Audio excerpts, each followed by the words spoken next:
सत्ता में थे तो ये सवाल क्यों नहीं अपने से पूछे? जब सत्ता में थे तब महिलाओं का अपमान नहीं हो रहा था, तब उस समय ये चौपाई नहीं थी, ये ग्रंथ नहीं था, तब ये तुलसीदास जी का लिखा हुआ नहीं पढ़ पा रहे थे। तो ये सत्ता से बेदखल हुए लोग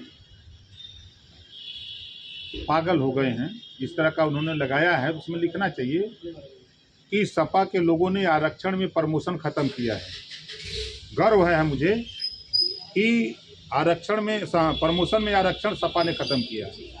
गर्व है कि 27% पिछड़ों के आरक्षण में अति पिछड़ों का हिस्सा लूटा है सपा ने।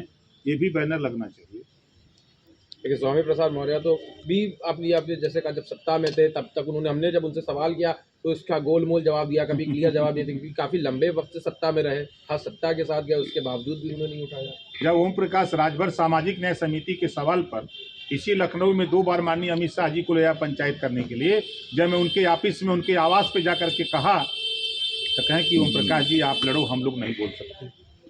तब तो सत्ता की मलाई स्वामी प्रसाद मौर्य जी, केशव प्रसाद, जितने भी पिछड़े समाज के नेता थे सबसे जाकर के मैंने मिला हूँ।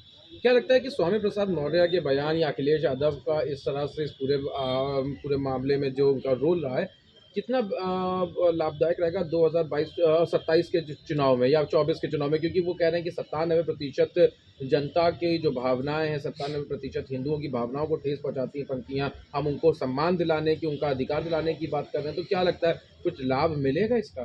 देखिए, इस देश में नेता लोग झूठ बोलते हैं, हम सिद्ध कर देते हैं। 97% लाभ मिलने जा रहा है, ठीक है। मायावती जी का कितना परसेंट वोट था? जो वर्तमान में 13% पोलिंग है ना बीते चुनाव में, घटा दीजिए। कांग्रेस का वोट निकाल दीजिए, बीजेपी का वोट निकाल दीजिए, 3% वोट बीजेपी का है। झूठ बोलने का ठेका लिए हैं। नहीं तो क्या लगता है कि ओबीसी समाज इन सब बयानों के बाद उनके साथ जुड़ेगा, क्योंकि जो बार बार कह रहे हैं? ये देखिए, सत्ता के चले जाने से 4 बार बहुजन समाज पार्टी की सत्ता में थे, तब न महिलाओं का अपमान दिखता था, न पिछड़ों का हक अधिकार लूटा जा रहा था, न दलितों का, तब ये नहीं दिखाई दिया।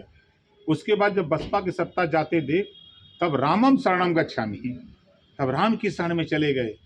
तब वहाँ कहे कि नहीं, तुलसीदास जी ने जो चौपाई लिखा बहुत सही, राम राम जपना, अति पिछड़ों का हिस्सा लूटना, तब ये करते रहे और 5 साल मलाई खाए, बेटी को भी सांसद बना लिए, तब नहीं दिखाई दिया। आज अखिलेश जी को सब कुछ जो दिखाई दे रहा है, सत्ता से बेदखल है, सत्ता पाने के लिए राग अलाप रहे हैं। और जब सत्ता में थे तब लोगों को ये हाई कोर्ट के 4 सितंबर 2013 का फैसला नहीं याद आया। हाई कोर्ट ने कहा, हम नहीं कह रहे हैं कि 12 जातियां 27% आरक्षण का लाभ ले रही थी, शेष जातियों को भी आरक्षण का लाभ दिया जाए। पार्टी कार्यालय के बाद जो पोस्टर लगाया है उस पर लिखा है 4743 जातियां हैं जो शूद्र हैं और वो हमारे साथ है और हमें गर्व है कि हम शूद्र हैं। राजभर तो नहीं है, चमार तो नहीं है, धोबी धरकार तो नहीं है, पासी खटिक नहीं है, बंजारा बलिया क्या नहीं है।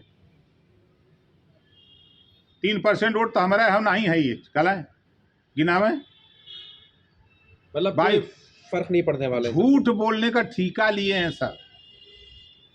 22.5% vote schedule caste schedule type का नहीं है उनके साथ, सामान्य वर्ग का नहीं है। लेकिन उनकी राजनीति तो यही है कि वो वोट बैंक इनके साथ जुड़ेगा, इनका वो नहीं के पटिया का लोग बयान देते हैं कि हम लोग कौने मुँह जाके वोट मांगा बाब वो नहीं के पटिया का विधायक बयान देते हैं कि कौने मुँह से वोट जाके मांगा, बगावत में उन्हीं की पार्टी में है।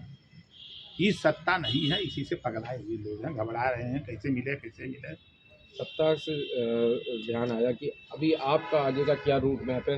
24 का चुनाव है, 27 का चुनाव है, ओम प्रकाश राजभर इस बार कैसे चुनाव में, और क्या बीजेपी के साथ जाएंगे या क्या रहेगा? अभी तो हम 25 करोड़ आबादी के बीच में जो वंचित लोग हैं उन्हीं के बीच में जा रहा हूँ, उन्हीं को जोड़ रहा हूँ। जब ताकत होगी, टाइम आएगा तब फिर देखा जाएगा। मुंबई भी गए थे, बीएमसी का चुनाव लड़ेंगे, शिवसेना से उद्धव ठाकरे जी से बातचीत हुई है, वहाँ चुनाव लड़ेंगे मिलकर, उनके साथ मिलकर, बिल्कुल लड़ेंगे। पार्टी है तो जाके लड़ना चाहिए।